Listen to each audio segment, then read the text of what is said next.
ਮੇਰੇ ਪਿਆਰੇ ਦੇਸ਼ਵਾਸੀਓ ਨਮਸਕਾਰ। ਪਿਛਲੇ ਹਫ਼ਤੇ ਅਸੀਂ ਇੱਕ ਅਜਿਹੀ ਪ੍ਰਾਪਤੀ ਹਾਸਲ ਕੀਤੀ ਜਿਸ ਨੇ ਸਾਨੂੰ ਮਾਣ ਨਾਲ ਭਰ ਦਿੱਤਾ। ਤੁਸੀਂ ਸੁਣਿਆ ਹੋਵੇਗਾ ਕਿ ਭਾਰਤ ਨੇ ਪਿਛਲੇ ਹਫ਼ਤੇ $400 ਬਿਲੀਅਨ ਯਾਨੀ 30 ਲੱਖ ਕਰੋੜ ਰੁਪਏ ਦੇ ਨਿਰਯਾਤ ਦਾ ਟੀਚਾ ਹਾਸਲ ਕੀਤਾ ਹੈ। ਪਹਿਲੀ ਵਾਰ ਸੁਣਨ ਵਿੱਚ ਲੱਗਦਾ ਹੈ ਕਿ ਇਹ ਅਰਥ ਵਿਵਸਥਾ ਨਾਲ ਜੁੜੀ ਗੱਲ ਹੈ, ਲੇਕਿਨ ਇਹ ਅਰਥ ਵਿਵਸਥਾ ਤੋਂ ਵੀ ਜ਼ਿਆਦਾ ਭਾਰਤ ਦੀ ਸਮਰੱਥਾ, ਭਾਰਤ ਦੀ ਤਾਕਤ ਨਾਲ ਜੁੜੀ ਗੱਲ ਹੈ।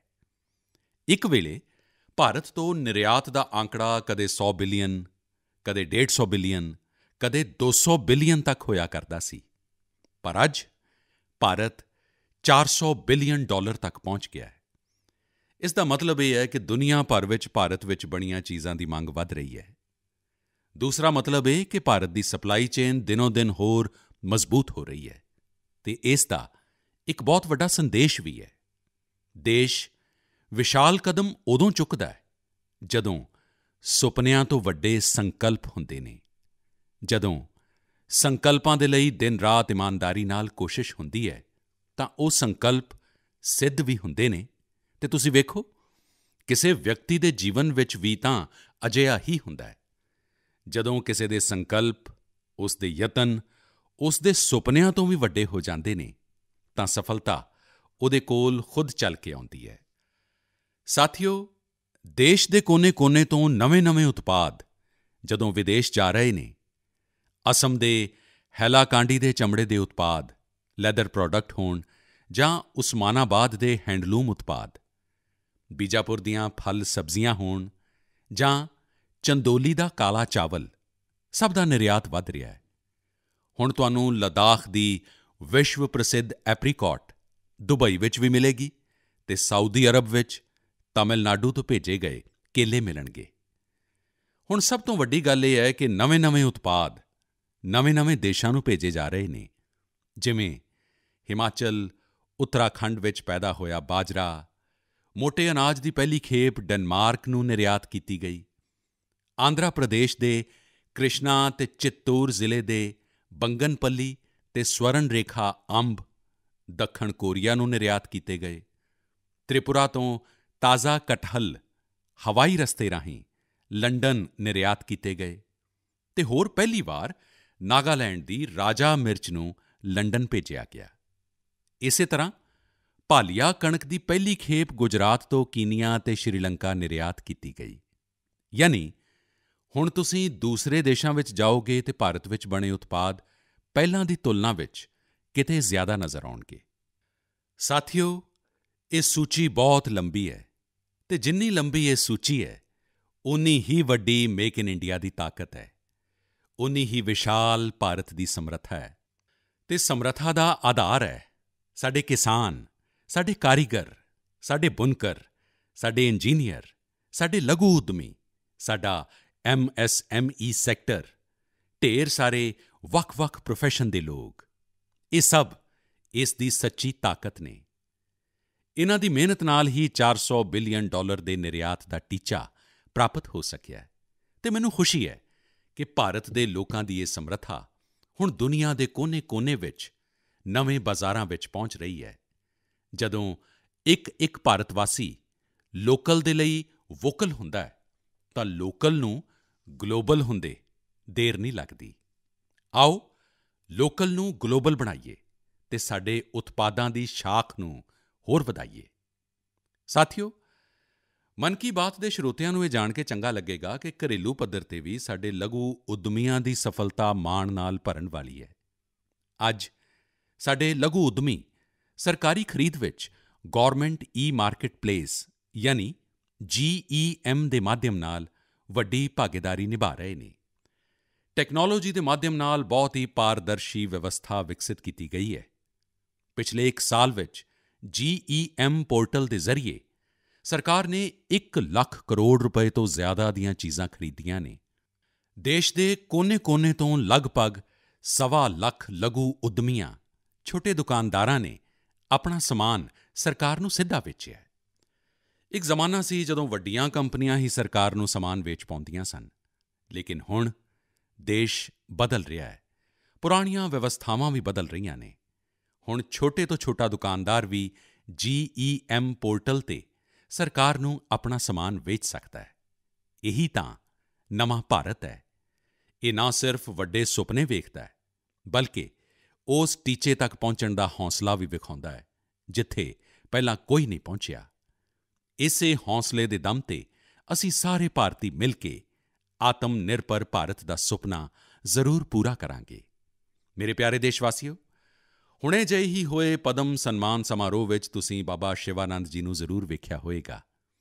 126 ਸਾਲ ਦੇ ਬਜ਼ੁਰਗ ਦੀ ਫੁਰਤੀ ਵੇਖ ਕੇ ਮੇਰੀ ਤਰ੍ਹਾਂ ਹਰ ਕੋਈ ਹੈਰਾਨ ਹੋ ਗਿਆ ਹੋਵੇਗਾ ਅਤੇ ਮੈਂ ਵੇਖਿਆ ਪਲਕ ਝਪਕਦਿਆਂ ਹੀ ਉਹ ਨੰਦੀ ਮੁਦਰਾ ਵਿੱਚ ਪ੍ਰਣਾਮ ਕਰਨ ਲੱਗ ਪਏ।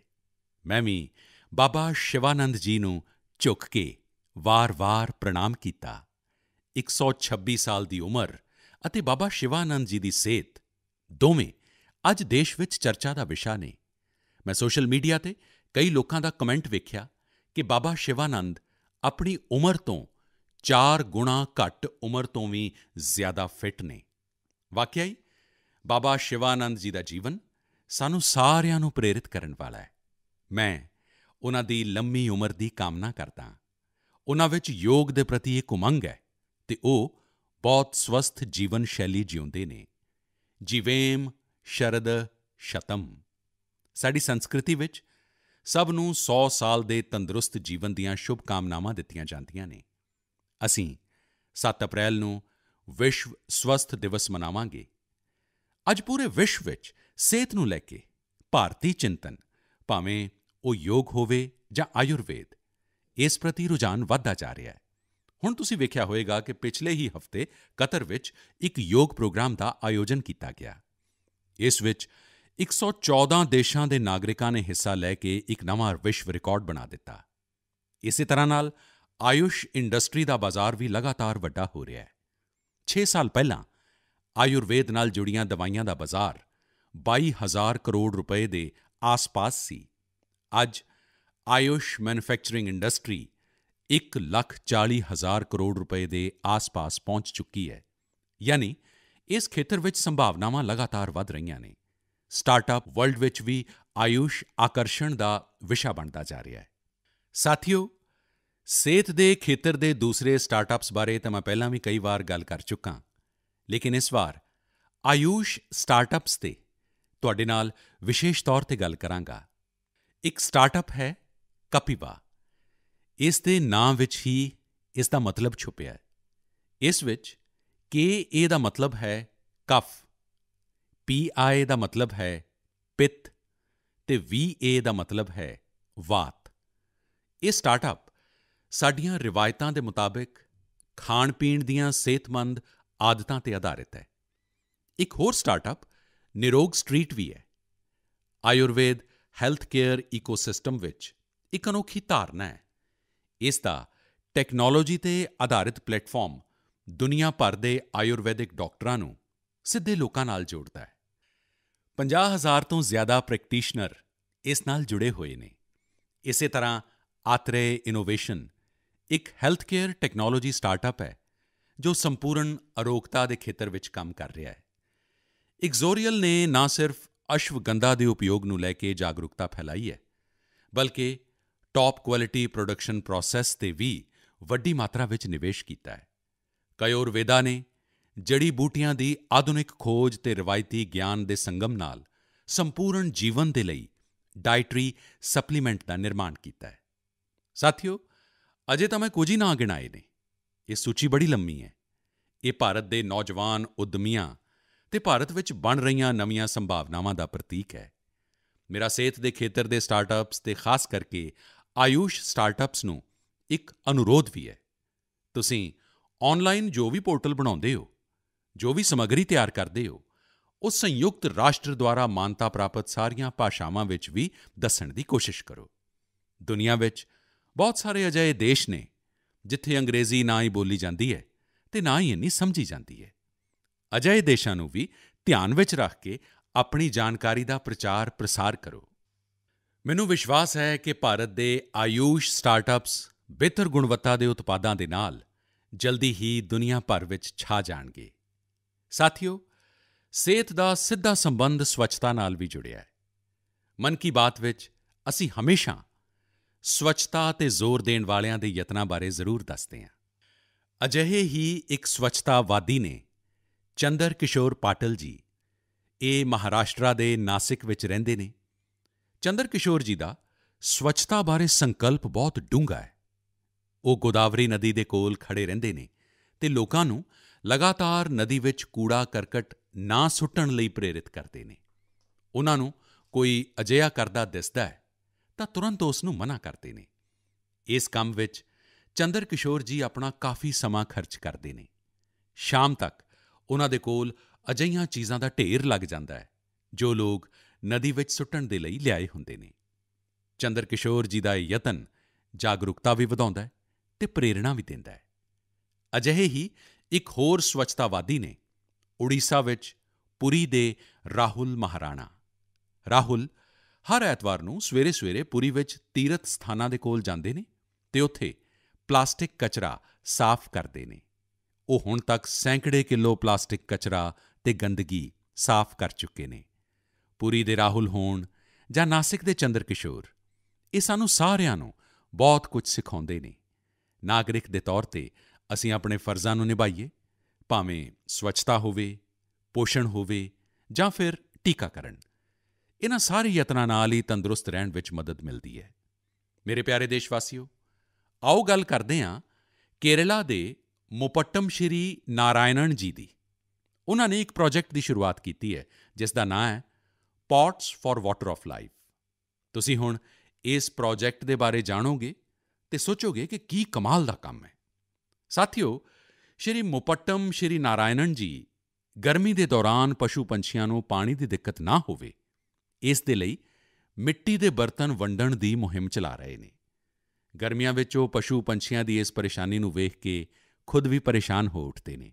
ਫਿਰ ਉਹਨਾਂ ਨੇ ਸੋਚਿਆ ਕਿ ਕਿਉਂ ਨਾ ਉਹ ਖੁਦ ਹੀ ਮਿੱਟੀ ਦੇ ਬਰਤਨ ਵੰਡਣੇ ਸ਼ੁਰੂ ਕਰ ਦੇਣ ਤਾਂ ਕਿ ਦੂਸਰਿਆਂ ਦੇ ਕੋਲ ਉਨ੍ਹਾਂ ਬਰਤਨਾਂ ਵਿੱਚ ਸਿਰਫ ਪਾਣੀ ਭਰਨ ਦਾ ਹੀ ਕੰਮ ਰਹੇ। ਤੁਸੀਂ ਹੈਰਾਨ ਰਹਿ ਜਾਓਗੇ ਕਿ ਨਾਰਾਇਣਨ ਜੀ ਦੁਆਰਾ ਵੰਡੇ ਗਏ ਬਰਤਨਾਂ ਦਾ ਅੰਕੜਾ 1 ਲੱਖ ਨੂੰ ਪਾਰ ਕਰਨ ਵਾਲਾ ਹੈ।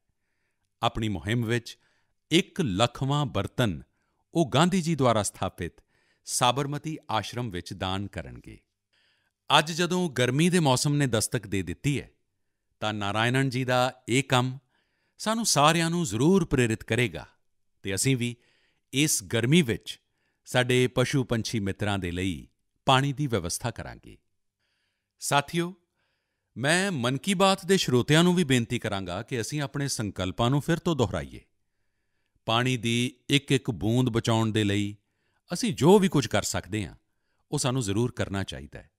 ਇਸ ਤੋਂ ਇਲਾਵਾ ਪਾਣੀ ਦੀ ਰੀਸਾਈਕਲਿੰਗ ਦੇ ਲਈ ਅਸੀਂ ਓਨਾ ਹੀ ਜ਼ੋਰ ਦਿੰਦੇ ਰਹਿਣਾ ਹੈ। ਘਰ ਵਿੱਚ ਇਸਤੇਮਾਲ ਹੋਇਆ ਜੋ ਪਾਣੀ ਗਮਲਿਆਂ ਵਿੱਚ ਕੰਮ ਆ ਸਕਦਾ ਹੈ, ਬਾਗਬਾਨੀ ਵਿੱਚ ਕੰਮ ਆ ਸਕਦਾ ਹੈ, ਉਹ ਜ਼ਰੂਰ ਦੁਬਾਰਾ ਇਸਤੇਮਾਲ ਕੀਤਾ ਜਾਣਾ ਚਾਹੀਦਾ ਹੈ। ਥੋੜ੍ਹੀ ਜਿਹੀ ਕੋਸ਼ਿਸ਼ ਨਾਲ ਤੁਸੀਂ ਆਪਣੇ ਘਰ ਵਿੱਚ ਅਜਿਹੀਆਂ ਵਿਵਸਥਾਵਾਂ ਕਰ ਸਕਦੇ ਹੋ। ਰਹੀਮਦਾਸ ਜੀ ਸਦੀਆਂ ਪਹਿਲਾਂ ਕਿਸੇ ਮਕਸਦ ਨਾਲ ਹੀ ਕਹਿ ਕੇ ਗਏ ਸਨ, ਰਹਿਮਨ ਪਾਣੀ ਰਾਖੀਏ ਬਿਨ ਪਾਣੀ ਸਭ ਸੂਨ। ਅਤੇ ਪਾਣੀ ਬਚਾਉਣ ਦੇ ਇਸ ਕੰਮ ਵਿੱਚ ਮੈਨੂੰ ਬੱਚਿਆਂ ਤੋਂ ਬਹੁਤ ਆਸ ਹੈ। ਸਵੱਛਤਾ ਨੂੰ ਜਿਵੇਂ ਸਾਡੇ ਬੱਚਿਆਂ ਨੇ ਅੰਦੋਲਨ ਬਣਾਇਆ ਹੈ, ਉਂਝ ਹੀ ਉਹ ਵਾਟਰ ਵਾਰੀਅਰ ਬਣ ਕੇ ਪਾਣੀ ਬਚਾਉਣ ਵਿੱਚ ਵੀ ਮਦਦ ਕਰ ਸਕਦੇ ਨੇ। ਸਾਥੀਓ, ਸਾਡੇ ਦੇਸ਼ ਵਿੱਚ ਜਲ ਸੰਭਾਲ, ਜਲ ਸਰੋਤਾਂ ਦੀ ਸੁਰੱਖਿਆ ਸਦੀਆਂ ਤੋਂ ਸਮਾਜ ਦੇ ਸੁਭਾਅ ਦਾ ਹਿੱਸਾ ਰਹੀ ਹੈ। ਮੈਨੂੰ ਖੁਸ਼ੀ ਹੈ ਕਿ ਦੇਸ਼ ਵਿੱਚ ਬਹੁਤ ਸਾਰੇ ਲੋਕਾਂ ਨੇ ਜਲ ਸੰਰਖਣ ਨੂੰ ਜੀਵਨ ਦਾ ਟੀਚਾ ਬਣਾ ਲਿਆ ਹੈ। ਜਿਵੇਂ ਚੇਨਈ ਦੇ ਇੱਕ ਸਾਥੀ ਨੇ ਅਰੁਣ ਕ੍ਰਿਸ਼ਨ ਮੂਰਤੀ ਜੀ। ਅਰੁਣ ਜੀ ਆਪਣੇ ਇਲਾਕੇ ਵਿੱਚ ਤਲਾਬਾਂ ਅਤੇ ਝੀਲਾਂ ਨੂੰ ਸਾਫ਼ ਕਰਨ ਦੀ ਮੁਹਿੰਮ ਚਲਾ ਰਹੇ ਨੇ। ਉਨ੍ਹਾਂ ਨੇ 150 ਤੋਂ ਜ਼ਿਆਦਾ ਤਲਾਬਾਂ ਝੀਲਾਂ ਦੀ ਸਾਫ਼ ਸਫਾਈ ਦੀ ਜ਼ਿੰਮੇਵਾਰੀ ਚੁੱਕੀ ਅਤੇ ਉਸ ਨੂੰ ਸਫਲਤਾ ਦੇ ਨਾਲ ਪੂਰਾ ਕੀਤਾ। ਇਸੇ ਤਰ੍ਹਾਂ ਮਹਾਰਾਸ਼ਟਰ ਦੇ ਇੱਕ ਸਾਥੀ ਰੋਹਨ ਕਾਲੇ ਨੇ। ਰੋਹਨ ਪੇਸ਼ੇ ਤੋਂ ਇੱਕ HR ਪ੍ਰੋਫੈਸ਼ਨਲ ਨੇ। ਉਹ ਮਹਾਰਾਸ਼ਟਰ ਦੇ ਸੈਂਕੜਿਆਂ ਸਟੈਪਵੈੱਲਜ਼ ਯਾਨੀ ਪੌੜੀਆਂ ਵਾਲੇ ਪੁਰਾਣੇ ਖੂਹਾਂ ਦੀ ਸੰਭਾਲ ਦੀ ਮੁਹਿੰਮ ਚਲਾ ਰਹੇ ਨੇ। ਇਨ੍ਹਾਂ ਵਿੱਚ ਕਈ ਖੂਹ ਤਾਂ ਸੈਂਕੜੇ ਸਾਲ ਪੁਰਾਣੇ ਹੁੰਦੇ ਨੇ ਅਤੇ ਸਾਡੀ ਵਿਰਾਸਤ ਦਾ ਹਿੱਸਾ ਹੁੰਦੇ ਨੇ। ਸਿਕੰਦਰਾਬਾਦ ਵਿੱਚ ਬੰਸੀ ਲਾਲ, ਪੇਟ ਖੂਹ ਇੱਕ ਅਜਿਹਾ ਹੀ ਸਟੈਪਵੈੱਲ ਹੈ। ਵਰ੍ਹਿਆਂ ਦੀ ਉਪੇਖਿਆ ਦੇ ਕਾਰਨ ਇਹ ਸਟੈਪਵੈੱਲ ਮਿੱਟੀ ਅਤੇ ਕੂੜੇ ਨਾਲ ਢੱਕ ਗਿਆ ਸੀ, ਲੇਕਿਨ ਹੁਣ ਉੱਥੇ ਇਸ ਸਟੈਪਵੈੱਲ ਨੂੰ ਮੁੜ ਸੁਰਜੀਤ ਕਰਨ ਦੀ ਮੁਹਿੰਮ ਜਨ ਭਾਗੀਦਾਰੀ ਨਾਲ ਸ਼ੁਰੂ ਹੋਈ। ਸਾਥੀਓ, ਮੈਂ ਤਾਂ ਉਸ ਰਾਜ ਤੋਂ ਹਾਂ ਜਿੱਥੇ ਪਾਣੀ ਦੀ ਹਮੇਸ਼ਾ ਬਹੁਤ ਕਮੀ ਰਹੀ ਹੈ। ਗੁਜਰਾਤ ਵਿੱਚ ਇਨ੍ਹਾਂ ਸਟੈਪਵੈੱਲਜ਼ ਨੂੰ ਵਾਵ ਕਹਿੰਦੇ ਨੇ। ਗੁਜਰਾਤ ਵਰਗੇ ਰਾਜ ਵਿੱਚ ਵਾਵ ਦੀ ਵੱਡੀ ਭੂਮਿਕਾ ਰਹੀ ਹੈ। ਇਨ੍ਹਾਂ ਖੂਹਾਂ ਜਾਂ ਬਾਵੜੀਆਂ ਦੀ ਸੰਭਾਲ ਦੇ ਲਈ ਜਲ ਮੰਦਿਰ ਯੋਜਨਾ ਨੇ ਬਹੁਤ ਵੱਡੀ ਭੂਮਿਕਾ ਨਿਭਾਈ। ਪੂਰੇ ਗੁਜਰਾਤ ਵਿੱਚ ਅਨੇਕਾਂ ਬਾਵੜੀਆਂ ਨੂੰ ਮੁੜ ਸੁਰਜੀਤ ਕੀਤਾ ਗਿਆ। ਇਸ ਨਾਲ ਇਨ੍ਹਾਂ ਇਲਾਕਿਆਂ ਵਿੱਚ ਜਲ ਪੱਧਰ ਨੂੰ ਵਧਾਉਣ ਵਿੱਚ ਕਾਫੀ ਮਦਦ ਮਿਲੀ। ਅਜਿਹੀਆਂ ਹੀ ਮੁਹਿੰਮਾਂ ਤੁਸੀਂ ਵੀ ਸਥਾਨਕ ਪੱਧਰ ਤੇ ਚਲਾ ਸਕਦੇ ਹੋ। ਚੈੱਕ ਡੈਮ ਬਣਾਉਣੇ ਹੋਣ, ਰੇਨ ਵਾਟਰ ਹਾਰਵੈਸਟਿੰਗ ਹੋਵੇ, ਇਸ ਵਿੱਚ ਵਿਅਕਤੀਗਤ ਯਤਨ ਵੀ ਅਹਿਮ ਨੇ ਅਤੇ ਸਮੂਹਿਕ ਯਤਨ ਵੀ ਜ਼ਰੂਰੀ ਨੇ। ਜਿਵੇਂ ਆਜ਼ਾਦੀ ਦੇ ਅੰਮ੍ਰਿਤ ਮਹਾਉਤਸਵ ਵਿੱਚ ਸਾਡੇ ਦੇਸ਼ ਦੇ ਹਰ ਜ਼ਿਲ੍ਹੇ ਵਿੱਚ ਘੱਟ ਤੋਂ ਘੱਟ 75 ਅੰਮ੍ਰਿਤ ਸਰੋਵਰ ਬਣਾਏ ਜਾ ਸਕਦੇ ਨੇ। ਕੁਝ ਪੁਰਾਣੇ ਸਰੋਵਰਾਂ ਨੂੰ ਸੁਧਾਰਿਆ ਜਾ ਸਕਦਾ ਹੈ, ਕੁਝ ਨਵੇਂ ਸਰੋਵਰ ਬਣਾਏ ਜਾ ਸਕਦੇ ਨੇ। ਮੈਨੂੰ ਵਿਸ਼ਵਾਸ ਹੈ ਕਿ ਤੁਸੀਂ ਇਸ ਦਿਸ਼ਾ ਵਿੱਚ ਕੁਝ ਨਾ ਕੁਝ ਯਤਨ ਜ਼ਰੂਰ ਕਰੋਗੇ। ਮੇਰੇ ਪਿਆਰੇ ਦੇਸ਼ਵਾਸੀਓ, ਮਨ ਕੀ ਬਾਤ ਉਸ ਦੀ ਇੱਕ ਖੂਬਸੂਰਤੀ ਇਹ ਹੈ ਕਿ ਮੈਨੂੰ ਤੁਹਾਡੇ ਸੰਦੇਸ਼ ਬਹੁਤ ਸਾਰੀਆਂ ਭਾਸ਼ਾਵਾਂ, ਬਹੁਤ ਸਾਰੀਆਂ ਬੋਲੀਆਂ ਵਿੱਚ ਮਿਲਦੇ ਨੇ। ਕਈ ਲੋਕ ਮਾਈਗੋਵ 'ਤੇ ਆਡੀਓ ਮੈਸੇਜ ਵੀ ਭੇਜਦੇ ਨੇ। ਭਾਰਤ ਦੀ ਸੰਸਕ੍ਰਿਤੀ, ਸਾਡੀਆਂ ਭਾਸ਼ਾਵਾਂ, ਸਾਡੀਆਂ ਬੋਲੀਆਂ, ਸਾਡੇ ਰਹਿਣ-ਸਹਿਣ, ਖਾਣ-ਪਾਣ ਦਾ ਵਿਸਥਾਰ, ਇਹ ਸਾਰੀਆਂ ਵਿਭਿੰਨਤਾਵਾਂ ਸਾਡੀ ਬਹੁਤ ਵੱਡੀ ਤਾਕਤ ਨੇ। ਪੂਰਬ ਤੋਂ ਪੱਛਮ ਤੱਕ, ਉੱਤਰ ਤੋਂ ਦੱਖਣ ਤੱਕ ਭਾਰਤ ਨੂੰ ਇਹੀ ਵਿਭਿੰਨਤਾ ਇੱਕ ਕਰਕੇ ਰੱਖਦੀ ਹੈ। ਇੱਕ ਭਾਰਤ ਸ਼੍ਰੇਸ਼ਠ ਭਾਰਤ ਬਣਾਉਂਦੀ ਹੈ। ਇਸ ਵਿੱਚ ਵੀ ਸਾਡੇ ਇਤਿਹਾਸਿਕ ਸਥਾਨਾਂ ਅਤੇ ਪੌਰਾਣਿਕ ਕਥਾਵਾਂ ਦੋਵਾਂ ਦਾ ਬਹੁਤ ਯੋਗਦਾਨ ਹੁੰਦਾ ਹੈ। ਤੁਸੀਂ ਸੋਚ ਰਹੇ ਹੋਵੋਗੇ ਕਿ ਇਹ ਗੱਲ ਮੈਂ ਹੁਣ ਤੁਹਾਡੇ ਨਾਲ ਕਿਉਂ ਕਰ ਰਿਹਾ। ਇਸ ਦੀ ਵਜ੍ਹਾ ਹੈ ਮਾਧਵਪੁਰ ਮੇਲਾ। ਮਾਧਵਪੁਰ ਮੇਲਾ ਕਿੱਥੇ ਲੱਗਦਾ ਹੈ, ਕਿਉਂ ਲੱਗਦਾ ਹੈ, ਕਿਵੇਂ ਇਹ ਭਾਰਤ ਦੀ ਵਿਭਿੰਨਤਾ ਨਾਲ ਜੁੜਿਆ ਹੈ, ਇਹ ਜਾਣਨਾ ਮਨ ਕੀ ਬਾਤ ਦੇ ਸਰੋਤਿਆਂ ਨੂੰ ਬਹੁਤ ਦਿਲਚਸਪ ਲੱਗੇਗਾ। ਸਾਥੀਓ, ਮਾਧਵਪੁਰ ਮੇਲਾ ਗੁਜਰਾਤ ਦੇ ਪੋਰਬੰਦਰ ਵਿੱਚ ਸਮੁੰਦਰ ਦੇ ਕੋਲ ਮਾਧਵਪੁਰ ਪਿੰਡ ਵਿੱਚ ਲੱਗਦਾ ਹੈ, ਲੇਕਿਨ ਇਸ ਦਾ ਹਿੰਦੁਸਤਾਨ ਦੇ ਪੂਰਬੀ ਹਿੱਸੇ ਨਾਲ ਵੀ ਨਾਤਾ ਜੁੜਦਾ ਹੈ। ਤੁਸੀਂ ਸੋਚ ਰਹੇ ਹੋਵੋਗੇ ਕਿ ਅਜਿਹਾ ਕਿਵੇਂ ਸੰਭਵ ਹੈ। ਇਸ ਦਾ ਵੀ ਉੱਤਰ ਇੱਕ ਪੌਰਾਣਿਕ ਕਥਾ ਨਾਲ ਹੀ ਮਿਲਦਾ ਹੈ। ਕਿਹਾ ਜਾਂਦਾ ਹੈ ਕਿ ਹਜ਼ਾਰਾਂ ਸਾਲ ਪਹਿਲਾਂ ਭਗਵਾਨ ਸ਼੍ਰੀ ਕ੍ਰਿਸ਼ਨ ਦਾ ਵਿਆਹ ਉੱਤਰ ਪੂਰਬ ਦੀ ਰਾਜਕੁਮਾਰੀ ਰੁਕਮਣੀ ਨਾਲ ਹੋਇਆ ਸੀ। ਇਹ ਵਿਆਹ ਪੋਰਬੰਦਰ ਦੇ ਮਾਧਵਪੁਰ ਵਿੱਚ ਹੋਇਆ ਸੀ ਅਤੇ ਉਸੇ ਵਿਆਹ ਦੇ ਪ੍ਰਤੀਕ ਦੇ ਰੂਪ ਵਿੱਚ ਅੱਜ ਵੀ ਉੱਥੇ ਮਾਧਵਪੁਰ ਮੇਲਾ ਲੱਗਦਾ ਹੈ। ਪੂਰਬ ਅਤੇ ਪੱਛਮ ਦਾ ਇਹ ਡੂੰਘਾ ਨਾਤਾ ਸਾਡੀ ਧਰੋਹਰ ਹੈ। ਸਮੇਂ ਦੇ ਨਾਲ ਹੁਣ ਲੋਕਾਂ ਦੇ ਯਤਨਾਂ ਨਾਲ ਮਾਧਵਪੁਰ ਮੇਲੇ ਵਿੱਚ ਨਵੀਆਂ-ਨਵੀਆਂ ਚੀਜ਼ਾਂ ਵੀ ਜੁੜ ਰਹੀਆਂ ਨੇ। ਸਾਡੇ ਇੱਥੇ ਲੜਕੀ ਪੱਖ ਵੱਲੋਂ ਮੇਲੇ ਵਿੱਚ ਉੱਤਰ ਪੂਰਬ ਤੋਂ ਬਹੁਤ ਸਾਰੇ ਲੋਕ ਵੀ ਆਉਣ ਲੱਗੇ ਨੇ। ਇੱਕ ਹਫ਼ਤੇ ਤੱਕ ਚੱਲਣ ਵਾਲੇ ਮਾਧਵਪੁਰ ਮੇਲੇ ਵਿੱਚ ਉੱਤਰ ਪੂਰਬ ਦੇ ਸਾਰੇ ਰਾਜਾਂ ਦੇ ਆਰਟਿਸਟ ਪਹੁੰਚਦੇ ਨੇ, ਹੈਂਡੀਕ੍ਰਾਫਟ ਨਾਲ ਜੁੜੇ ਕਲਾਕਾਰ ਪਹੁੰਚਦੇ ਨੇ ਅਤੇ ਇਸ ਮੇਲੇ ਦੀ ਰੌਣਕ ਨੂੰ ਚਾਰ ਚੰਨ ਲੱਗ ਜਾਂਦੇ ਨੇ। ਇੱਕ ਹਫ਼ਤੇ ਤੱਕ ਭਾਰਤ ਦੇ ਪੂਰਬ ਅਤੇ ਪੱਛਮ ਦੀਆਂ ਸੰਸਕ੍ਰਿਤੀਆਂ ਦਾ ਇਹ ਮੇਲ, ਇਹ ਮਾਧਵਪੁਰ ਮੇਲਾ ਏਕ ਭਾਰਤ ਸ਼੍ਰੇਸ਼ਠ ਭਾਰਤ ਦੀ ਬਹੁਤ ਸੁੰਦਰ ਮਿਸਾਲ ਬਣ ਰਿਹਾ ਹੈ। ਮੇਰੀ ਤੁਹਾਨੂੰ ਬੇਨਤੀ ਹੈ ਕਿ ਤੁਸੀਂ ਵੀ ਇਸ ਮੇਲੇ ਦੇ ਬਾਰੇ ਪੜ੍ਹੋ ਅਤੇ ਜਾਣੋ। ਮੇਰੇ ਪਿਆਰੇ ਦੇਸ਼ਵਾਸੀਓ, ਦੇਸ਼ ਵਿੱਚ ਆਜ਼ਾਦੀ ਦਾ ਅੰਮ੍ਰਿਤ ਮਹਾਉਤਸਵ ਹੁਣ ਜਨ ਭਾਗੀਦਾਰੀ ਦੀ ਨਵੀਂ ਮਿਸਾਲ ਬਣ ਰਿਹਾ ਹੈ। ਕੁਝ ਦਿਨ ਪਹਿਲਾਂ 23 ਮਾਰਚ ਨੂੰ ਸ਼ਹੀਦ ਦਿਵਸ 'ਤੇ ਦੇਸ਼ ਦੇ ਵੱਖ-ਵੱਖ ਕੋਨਿਆਂ ਵਿੱਚ ਅਨੇਕਾਂ ਸਮਾਰੋਹ ਹੋਏ। ਦੇਸ਼ ਨੇ ਆਪਣੀ ਆਜ਼ਾਦੀ ਦੇ ਨਾਇਕ-ਨਾਇਕਾਵਾਂ ਨੂੰ ਯਾਦ ਕੀਤਾ, ਸ਼ਰਧਾ ਪੂਰਵਕ ਯਾਦ ਕੀਤਾ। ਇਸੇ ਦਿਨ ਮੈਨੂੰ ਕੋਲਕਾਤਾ ਦੇ ਵਿਕਟੋਰੀਆ ਮੈਮੋਰੀਅਲ ਵਿੱਚ ਬਿਪਲਾਬੀ ਭਾਰਤ ਗੈਲਰੀ ਦੇ ਲੋਕ ਅਰਪਣ ਦਾ ਵੀ ਮੌਕਾ ਮਿਲਿਆ। ਭਾਰਤ ਦੇ ਵੀਰ ਕ੍ਰਾਂਤੀਕਾਰੀਆਂ ਨੂੰ ਸ਼ਰਧਾਂਜਲੀ ਦੇਣ ਦੇ ਲਈ ਇਹ ਆਪਣੇ ਆਪ ਵਿੱਚ ਬਹੁਤ ਹੀ ਅਨੋਖੀ ਗੈਲਰੀ ਹੈ। ਜੇਕਰ ਮੌਕਾ ਮਿਲੇ ਤਾਂ ਤੁਸੀਂ ਇਸ ਨੂੰ ਵੇਖਣ ਜ਼ਰੂਰ ਜਾਓ।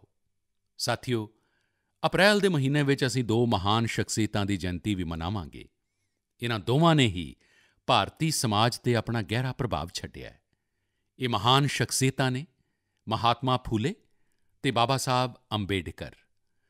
ਮਹਾਤਮਾ ਫੂਲੇ ਦੀ ਜਯੰਤੀ 11 ਅਪ੍ਰੈਲ ਨੂੰ ਹੈ ਅਤੇ ਬਾਬਾ ਸਾਹਿਬ ਦੀ ਜਯੰਤੀ ਅਸੀਂ 14 ਅਪ੍ਰੈਲ ਨੂੰ ਮਨਾਵਾਂਗੇ। ਇਨ੍ਹਾਂ ਦੋਵਾਂ ਹੀ ਮਹਾਪੁਰਸ਼ਾਂ ਨੇ ਭੇਦਭਾਵ ਅਤੇ ਅਸਮਾਨਤਾ ਦੇ ਖਿਲਾਫ ਵੱਡੀ ਲੜਾਈ ਲੜੀ। ਮਹਾਤਮਾ ਫੂਲੇ ਨੇ ਉਸ ਦੌਰ ਵਿੱਚ ਬੇਟੀਆਂ ਦੇ ਲਈ ਸਕੂਲ ਖੋਲ੍ਹੇ, ਕੰਨਿਆ ਸ਼ਿਸ਼ੂ ਹੱਤਿਆ ਦੇ ਖਿਲਾਫ ਆਵਾਜ਼ ਉਠਾਈ।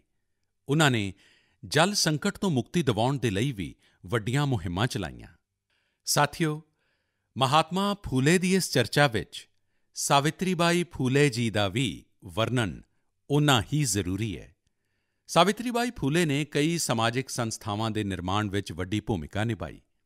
ਇੱਕ ਅਧਿਆਪਿਕਾ ਅਤੇ ਇੱਕ ਸਮਾਜ ਸੁਧਾਰਕ ਦੇ ਰੂਪ ਵਿੱਚ ਉਨ੍ਹਾਂ ਨੇ ਸਮਾਜ ਨੂੰ ਜਾਗਰੂਕ ਵੀ ਕੀਤਾ ਅਤੇ ਉਸ ਦਾ ਹੌਸਲਾ ਵੀ ਵਧਾਇਆ। ਦੋਵਾਂ ਨੇ ਮਿਲ ਕੇ ਸੱਤਿਆ ਸ਼ੋਧਕ ਸਮਾਜ ਦੀ ਸਥਾਪਨਾ ਕੀਤੀ, ਜਨ-ਜਨ ਦੇ ਸਸ਼ਕਤੀਕਰਨ ਲਈ ਯਤਨ ਕੀਤੇ। ਸਾਨੂੰ ਬਾਬਾ ਸਾਹਿਬ ਅੰਬੇਡਕਰ ਦੇ ਕੰਮਾਂ ਵਿੱਚ ਵੀ ਮਹਾਤਮਾ ਫੂਲੇ ਦੇ ਪ੍ਰਭਾਵ ਸਾਫ਼ ਦਿਖਾਈ ਦਿੰਦੇ ਵੀ ਸਨ। ਉਹ ਕਹਿੰਦੇ ਵੀ ਸਨ ਕਿ ਕਿਸੇ ਵੀ ਸਮਾਜ ਦੇ ਵਿਕਾਸ ਦਾ ਮੁਲਾਂਕਣ ਉਸ ਸਮਾਜ ਵਿੱਚ ਔਰਤਾਂ ਦੀ ਸਥਿਤੀ ਨੂੰ ਵੇਖ ਕੇ ਹੀ ਕੀਤਾ ਜਾ ਸਕਦਾ ਹੈ। ਮਹਾਤਮਾ ਫੂਲੇ, ਸਾਵਿਤਰੀ ਬਾਈ ਫੂਲੇ, ਬਾਬਾ ਸਾਹਿਬ ਅੰਬੇਡਕਰ ਦੇ ਜੀਵਨ ਤੋਂ ਪ੍ਰੇਰਣਾ ਲੈਂਦੇ ਹੋਏ ਮੈਂ ਸਾਰੇ ਮਾਤਾ-ਪਿਤਾ ਅਤੇ ਸਰਪ੍ਰਸਤਾਂ ਨੂੰ ਬੇਨਤੀ ਕਰਦਾ ਕਿ ਉਹ ਬੇਟੀਆਂ ਨੂੰ ਜ਼ਰੂਰ ਪੜ੍ਹਾਉਣ। ਬੇਟੀਆਂ ਦਾ ਸਕੂਲ ਵਿੱਚ ਦਾਖਲਾ ਵਧਾਉਣ ਦੇ ਲਈ ਕੁਝ ਦਿਨ ਪਹਿਲਾਂ ਹੀ ਕੰਨਿਆ ਸਿੱਖਿਆ ਪ੍ਰਵੇਸ਼ ਉਤਸਵ ਵੀ ਸ਼ੁਰੂ ਕੀਤਾ ਗਿਆ ਹੈ। ਜਿਨ੍ਹਾਂ ਬੇਟੀਆਂ ਦੀ ਪੜ੍ਹਾਈ ਕਿਸੇ ਵਜ੍ਹਾ ਨਾਲ ਛੁੱਟ ਗਈ ਹੈ, ਉਨ੍ਹਾਂ ਨੂੰ ਦੁਬਾਰਾ ਸਕੂਲ ਲਿਆਉਣ 'ਤੇ ਫੋਕਸ ਕੀਤਾ ਜਾ ਰਿਹਾ ਹੈ। ਸਾਥੀਓ, ਇਹ ਸਾਡੇ ਸਾਰਿਆਂ ਦੇ ਲਈ ਸੁਭਾਗ ਦੀ ਗੱਲ ਹੈ ਕਿ ਸਾਨੂੰ ਬਾਬਾ ਸਾਹਿਬ ਨਾਲ ਜੁੜੇ 5 ਤੀਰਥਾਂ ਦੇ ਲਈ ਕੰਮ ਕਰਨ ਦਾ ਵੀ ਮੌਕਾ ਮਿਲਿਆ ਹੈ। ਉਨ੍ਹਾਂ ਦਾ ਜਨਮ ਅਸਥਾਨ ਮਹੂ ਹੋਵੇ, ਮੁੰਬਈ ਵਿੱਚ ਚੈਤਯ ਭੂਮੀ ਹੋਵੇ, ਲੰਡਨ ਦਾ ਉਨ੍ਹਾਂ ਦਾ ਘਰ ਹੋਵੇ, ਨਾਗਪੁਰ ਦੀ ਦੀਕਸ਼ਾ ਭੂਮੀ ਹੋਵੇ ਜਾਂ ਦਿੱਲੀ ਵਿੱਚ ਬਾਬਾ ਸਾਹਿਬ ਦਾ ਮਹਾਪ੍ਰੀਨਿਰਵਾਣ ਸਥਾਨ, ਮੈਨੂੰ ਸਾਰੀਆਂ ਜਗ੍ਹਾ 'ਤੇ ਸਾਰੇ ਤੀਰਥਾਂ 'ਤੇ ਜਾਣ ਦਾ ਸੁਭਾਗ ਮਿਲਿਆ ਹੈ। ਮੈਂ ਮਨ ਕੀ ਬਾਤ ਦੇ ਸਰੋਤਿਆਂ ਨੂੰ ਬੇਨਤੀ ਕਰਾਂਗਾ ਕਿ ਉਹ ਮਹਾਤਮਾ ਫੂਲੇ, ਸਾਵਿਤਰੀ ਬਾਈ ਫੂਲੇ ਅਤੇ ਬਾਬਾ ਸਾਹਿਬ ਅੰਬੇਡਕਰ ਨਾਲ ਜੁੜੇ ਸਥਾਨਾਂ ਦੇ ਦਰਸ਼ਨ ਜ਼ਰੂਰ ਕਰਨ।